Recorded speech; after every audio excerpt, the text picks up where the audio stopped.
মুসলমানেরা মার খায়, কিন্তু বিজয় হবে ইসলামের, ঠিক কিনা?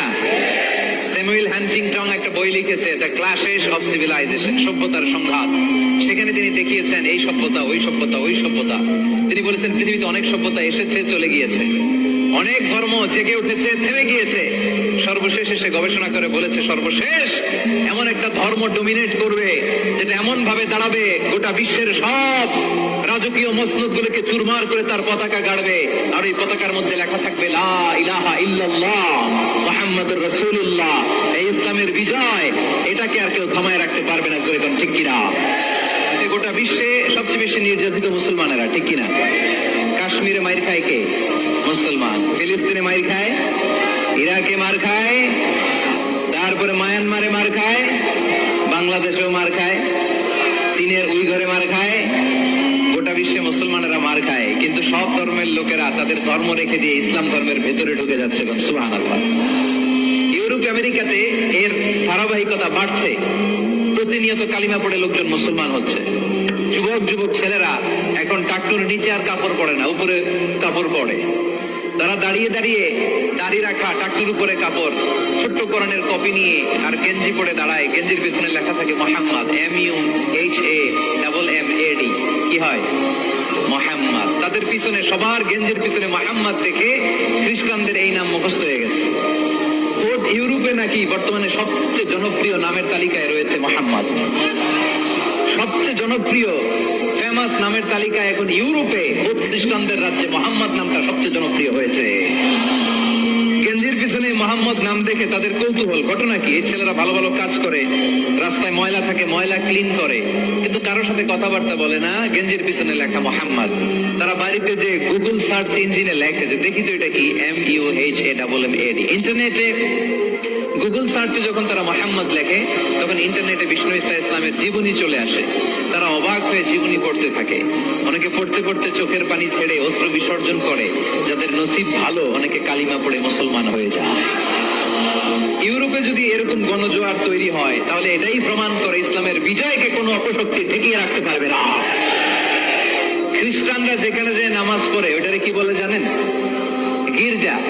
ইংরেজিতে বলে চার্চ। এই ইউরোপ আমেরিকাতে ওরা ওদের চার্চ বা গির্জাগুলো বিক্রি করে দিচ্ছে। এর কারণ মাসেও একজন আসে না। কথা কয় না? আমরা 5 ওয়াক্ত পড়ি, 3 ওয়াক্ত পড়ি, 2 ওয়াক্ত পড়ি, সপ্তাহে তো হাজিরা দিই। কথা বলেন, কি বার? এই শুক্রবার বা জুমাবারে হাজিরাটা তো দেই। ওদের মাসের পর মাস ধরে কোনো মুসল্লি নাই, খালি ফাদাররা বসে বসে ওখানে পড়তেছে help us Jesus the son of God, ও গডের ছেলে ঈসা আমগরে বাঁচাও, ও গডের বলা ঈসা আমগরে বাঁচাও। এই জিকির করতে থাকে। মাগার কোন খ্রিস্টান ওদের ইবাদত গাহে ঢুকে বছরও একদিন যায় না। তো এই গির্জা দিয়ে ওরা কি করবে? সবাই মিলে এক কাম করে এটা পয়সা দেই, মুসলমানদেরকে পাইছি শুধু কম দামে কিনে এটার মসজিদ বানায় দেয়। সুবহানাল্লাহ। এত আসতে গোটা ইউরোপ আমেরিকার চার্চ গুলো নাও ইটস চেঞ্জিং টু মস্ক। গির্জা থেকে এটা এখন মসজিদ হইতে শুরু করছে। আমাদের সুইজারল্যান্ডে মুসলিম কমিউনিটি আছে, জার্মানিতে আছে, অস্ট্রিয়ায় অনেক বাংলাদেশি, ইটালি আরেক বাংলাদেশ। ইটালিতে প্রোগ্রামের জন্য কমসে কম 50টা প্রোগ্রাম চেয়েছে আমার কাছে, যে হুজুর আপনি যদি আসেন 1 মাসের কমে আইসেন না, তাইলে খবর আছে আপনার। বাংলাদেশের নাকি যত থানা ইটালিতে ততটা সমিতি আছে, যতগুলো থানা ততগুলো সমিতি, ততগুলো অর্গানাইজেশন। সবাই আমারে ধরে রাখছে আপনার ইউরোপ সফর করলে ইটালি না আসলে খবর আছে। তো ওখানে এই যখন খ্রিস্টানরা ওদের ইবাদত গাহে যায় না, কম দামে এরা বেচে দেয়, আর এগুলোরে মুসলমানরা পলিশ করে একটা মিনার লাগাই দিয়ে মসজিদ বানায় ফেলে। প্রতিনিয়ত সেখানে আজান হচ্ছে, আল্লাহর ধ্বনি উচ্চারিত হচ্ছে, ইসলামিক সেন্টার হচ্ছে। স্ট্রিট দাওয়া মানে রাস্তায় দাঁড়িয়ে ইয়াং যুবক ছেলেরা দাওয়ার কাজ করে। এখন গণজাগরণ যুবকদের, তাদের কথায় মানুষ আকৃষ্ট হয় বেশি, ঠিক কিনা? রাসূল সাল্লাল্লাহু আলাইহি ওয়াসাল্লাম বলেছেন, আরব দেশে কেউ যদি লাল কপালওয়ালা উট পায়, তার চেয়ে দামি জিনিস আর হয় না। আমরা বর্তমানে কি পাইলে খুশি? কেউ হয়তো BMW পেলে সবচেয়ে খুশি, 1 কোটি টাকার বান্ডিল দিলে খুশি, ডুপ্লেক্স একটা বাড়ি দিয়ে দিলে খুশি, তাই না? তো আরব দেশে এগুলো পাইলে তারা বেশি খুশি হতো না, তারা লাল কপালওয়ালা উট পেলে খুশি হতো বেশি। বিষ্ণু ঈসা ইসলাম বলেন, তোমার কারণে যদি কেউ অন্য ধর্ম থেকে ইসলামে আসে, জাহান্নাম থেকে জান্নাতি হতে পারে। লাল কপালের উট পেলে তোমার যত খুশি হওয়া উচিত তার চেয়েও তুমি বেশি খুশি হয়ে যাবা। এজন্য আমাদের দাওয়াতি কাজ বাড়ানোর দরকার আছে না নাই? উই অল আর দাঈ ইলাল্লাহ, আমরা সবাই দাঈ। দাওয়াতি কাজ আমাদের সবাইকে চালিয়ে যেতে হবে। আমাদের কমিউনিটিতে, আমাদের সমাজে, আমাদের গ্রামে, আমাদের ওয়ার্ক প্লেসে, যে যে জায়গায় কাজ করি, যে যে বাজারে ব্যবসা করি, ওইখানে আমার দাওয়াতি কাজ চলবে, ঠিক কিনা? আল্লাহর দেয়া ধর্ম, ইসলাম কি বানানো ধর্ম? আমি চাইলেই কি কোরআনের আয়াত চেঞ্জ করতে পারবো? প্রধানমন্ত্রী ডোনাল্ড ট্রাম্প, কোন নবী, পৃথিবীর কেউ কোরআনের একটা আয়াতের চেঞ্জ করার ক্ষমতা রাখে? আয়াত তো দূরের কথা, একটা শব্দ, একটা অক্ষর, একটা নোক্তা। নোক্তা চিনেন? পায়ের নিচে কয় নোক্তা? তায়ের উপরে, সায়ের উপরে, ইয়ার নিচে। এগুলো চেঞ্জ করা যাবে? কথা বলেন। অসম্ভব। কোরআনকে চেঞ্জ করা যায় না। কোরআনের কপি যদি আগুন দিয়ে জ্বালিয়ে দেওয়া হয়, কোরআন শেষ হয়ে যাবে। এরকম পরিকল্পনাও করেছিল ইসলাম বিদ্বেষীরা, ভারতবর্ষ থেকে কিভাবে কোরআন সরানো যায়। তারা প্ল্যান করলো ভারতের কোরআনগুলোর মধ্যে আগুন ধরাই দিবে, তাহলে কোরআন শেষ। তাহলে কি কোরআন শেষ? তারা রিপোর্ট পাঠালো ইংল্যান্ডে, no, it's completely wrong, because they don't just write down the Holy Quran in printed copy, they memorize the verses of Quran in their own hearts. তারা শুধু কাগজে কোরআন লিখে ছাপাখানায় ছাপায় না, তারা হেফজখানায় পড়ে পড়ে পড়ে পড়ে সিনার ভিতরে কোরআন ঢুকিয়ে রাখে। যদি আগুন লেগে ধ্বংস হয়ে যায়, ধ্বংস হয়ে যায়, যদি আগুন লেগে যায়, পুড়ে যায় পৃথিবীর সব বইয়ের দোকান, বিশ্ব থেকে হারাবে না পবিত্র কোরআন, বিশ্ব থেকে হারাবে না পবিত্র কোরআন। সুবহানাল্লাহ পড়েন। কোরআনকে দূর করা সম্ভব না। এই কোরআনকে নাজিল করেছে কে? এজন্য এই ধর্মের বৈশিষ্ট্য হচ্ছে রব্বানি। এটা রবের দেয়া, এটা মন মস্তিষ্ক প্রসূত বানানো কোনো মতবাদ নয়। এই ধর্মটাকে আল্লাহ নিজের ধর্ম বলেছেন। আল্লাহ ইসলামকে বলেছেন দীনুল্লাহ। ইসলামকে কি বলেছে? ওয়ারাইতান নাস ইয়াদখুলুনা ফি দীনিল্লাহি আফওয়াজা। নবী আপনি দেখবেন লোকজন পানের পানির মতো কালিমা পড়ে আমার ধর্মে ইসলামে প্রবেশ করেছে। এটা আল্লাহর ধর্ম, রব কেন্দ্রিক। এজন্য আমরা যাই করি, যে দোয়াই করি, ওই দোয়ার শুরুতে রব আছে না নাই? আমরা যখন বলি আল্লাহ দুনিয়ার কল্যাণ দাও, আখিরাতের কল্যাণ দাও, আমরা দোয়াটা শুরু করি রব দিয়ে। কি দিয়ে? আমাদের দোয়া শুরু হয় কোন শব্দ দিয়ে? রব্বানা আতিনা ফিদ দুনিয়া হাসানাতাও ওয়া ফিল আখিরাতি হাসানাতাও ওয়া কিনা আযাবান নার। দোয়ার শুরুতে রব আছে না নাই? আবার পরে রব্বানা যালামনা আনফুসানা ওয়া ইল্লাম তাগফির লানা ওয়া তারহামনা লানাকুনান্না মিনাল খাসিরিন। সুবহানাল্লাহ পড়েন। ইসলাম মানবো কোনখানে? ইসলাম মানবো কতক্ষণ? দেহে প্রাণ আছে যতক্ষণ।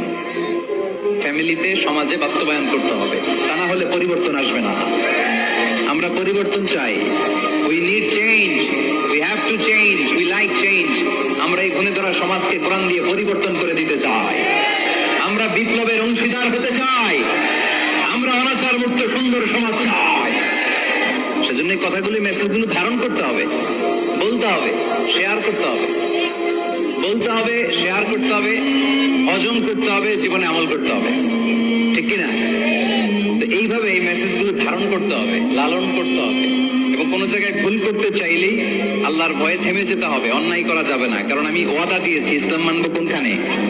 না শুধু মসজিদে, মাদ্রাসায়, মাহফিলে, কোনখানে? মনে থাকবে মুসলমান। ইসলাম মানবো কতক্ষণ?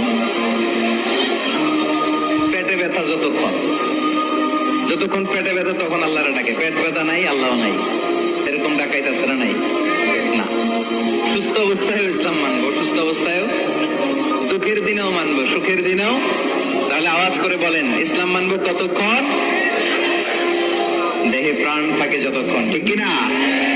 এজন্য রাব্বুল আলামিন বলেন, ومن يبتغ غير الإسلام دينا فلن يقبل منه وهو في الآخرة من الخاسرين।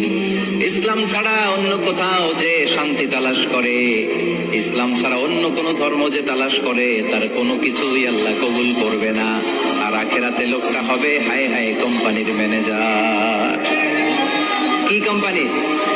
মানে হায় হায় করবে, হায় হায় হায় হায় হায়, কি করলাম, কোন নেতার পিছনে ছুটলাম, কেন গানের কনসার্টে গেলাম, কেন মদের আড্ডাখানায় গেলাম, কেন কোরআনের মঞ্চে গেলাম না, কেন তাফসীর মাহফিল গুলোতে বাধা দিলাম, কেন ইসলামের আওয়াজগুলোকে আটকে দিতে চাইলাম। হায় হায় করবে, হায় হায় করবে, আফসোস করবে, কিন্তু সেদিন তাদের আফসোসে কোনো লাভ হবে। Whoever seeks anything except Islam, that will be not accepted, and he will be the loser in akhirah. ইসলাম ছাড়া অন্য কিছু তালাশ করে, সেটা কবুল হবে না, আর সে হবে লুজার। লুজার মানে যে সব হারাইছে, আর গেইনার মানে যে সব পেয়েছে। আমরা কি লুজার হব না গেইনার? মাশাআল্লাহ, এই তো বুঝতে পেরেছে, আমরা গেইনার হতে চাই। যারা জান্নাতে ঢুকতে পারে তারাই গেইনার, ঠিক কিনা? আমরা এখানে যেমনি একসাথে বসে গেইনার হয়েছি, জান্নাতেও যেন একসাথে বসতে পারে, আল্লাহ তৌফিক দান করো।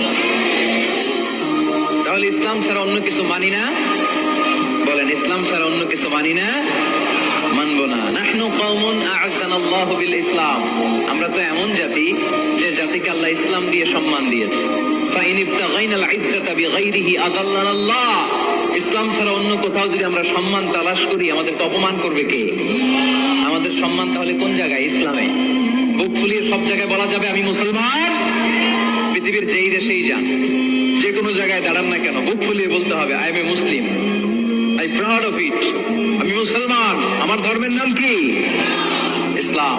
এটা সাহসিকতার সাথে বলতে হবে। এবং আল্লাহ বললেন ইসলামকে তোমাদের ধর্ম বানিয়ে আমি আল্লাহ খুশি, ইসলামকে আমি সব নবীদের ধর্ম বানিয়ে খুশি। সুবহানাল্লাহ পড়ে। আমাদের ধর্মের নামই ইসলাম, বিষয়টা কি এমন না? সব নবীর ধর্মের নামই ছিল। আদম আলাইহিস সালামের ধর্মের নাম, মুসা আলাইহিস সালামের, ঈসা আলাইহিস সালামের, মুহাম্মদ সাল্লাল্লাহু আলাইহি ওয়াসাল্লামের। তার প্রমাণ আল্লাহর কোরআন। রব্বুল আলামিন বলেন মা কানা ইব্রাহিমু ইয়াহুদিয়াও ওয়ালা নাসরানিয়াও ওয়ালাকিন কানা হানিফাম মুসলিমা। আমার ইব্রাহিম ইহুদি ছিল না, নাসারা ছিল না, আমার ইব্রাহিম ছিল পাক্কা মুসলমান। সুবহানাল্লাহ পড়েন। ইব্রাহিম আলাইহিস সালাম কি ছিল? পাক্কা মুসলমান। তো ওনার ধর্মের নাম যদি ইসলাম না হতো, উনি মুসলমান হইতে পারতেন? জোরে বলেন। তার মানে সব নবীদের ধর্মের নাম কি? ইসলাম। কিন্তু মজার ব্যাপার হলো, কোন নবীর সময়কালেই আল্লাহ তাআলা ইসলামকে পরিপূর্ণ করেন নাই, করেছেন আমাদের নবীর সময়ে। পড়েন সুবহানাল্লাহ। দিনটা ছিল জুমাবার, আরাফার ময়দান।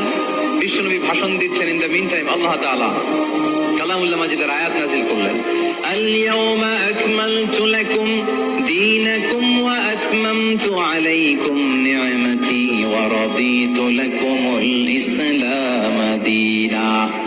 আজ আমি তোমাদের নিয়ামতকে পরিপূর্ণ করলাম, ইসলামকে পরিপূর্ণ করে দিলাম, কমপ্লিট করে দিলাম। ইসলামকে তোমাদের ধর্ম হিসেবে নির্ধারণ করে আমি আল্লাহ খুশি হয়ে গেলাম। সুবহানাল্লাহ পড়ে।